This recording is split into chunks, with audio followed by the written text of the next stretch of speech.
বর্ণশ্রী আমাকে বলবে 10-এর কোশ্চেনটা, ভাজক কলা থেকে উৎপন্ন বিভাজন ক্ষমতাহীন পরিণত কলাকে কি বলে? ভাজক কলা থেকে উৎপন্ন বিভাজন ক্ষমতাহীন পরিণত কলাকে কি বলছে?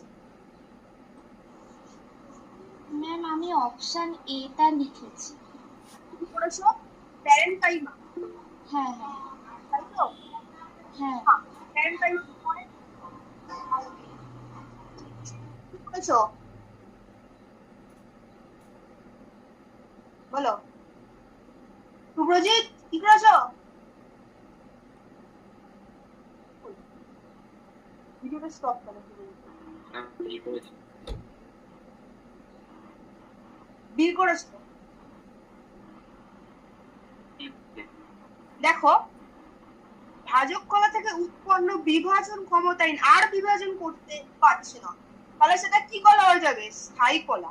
স্থায়ী কলা। স্থায়ী কলা। ঠিক আছে? আচ্ছা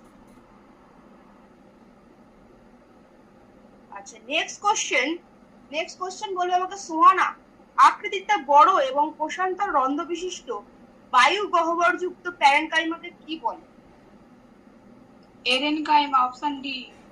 আচ্ছা, সোহানা এটা করেছো এরেনকাইমা, তাই তো? একদম ঠিক, এটা হচ্ছে এরেনকাইমা।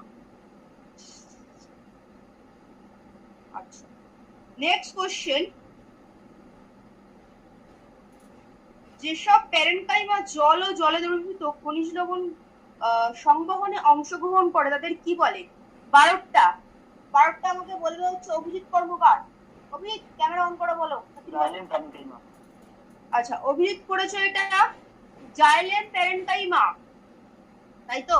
একদম ঠিক, এটা জাইলেম প্যারেনকাইমা। জাইলেম প্যারেনকাইমা কিন্তু জলে দ্রবীভূত খনিজ লবণ এগুলো হচ্ছে পরিবহনে সহায়তা করে। ঠিক আছে? আচ্ছা, নেক্সট,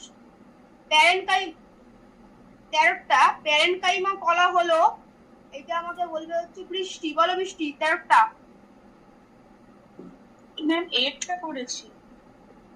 13টা তুমি করেছো? 8টা তুমি করেছো সেলুলোজ নির্মিত না, প্যারেনকাইমা তো সেলুলোজ থাকে না, সেলুলোজ ঠিক আছে, সেলুলোজ পাতলা পাতলা বিশিষ্ট রস। ঠিক আছে?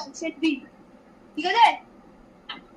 দেখো আমি বলি, যার যেটা ভুল হচ্ছে সে কি করবে, সেই নম্বর কোশ্চেনটাতে একটুখানি কোনো কালি দিয়ে একটুখানি গোল করে রাখো, বা তুমি যাই হাতে আছে গোল করে রাখো।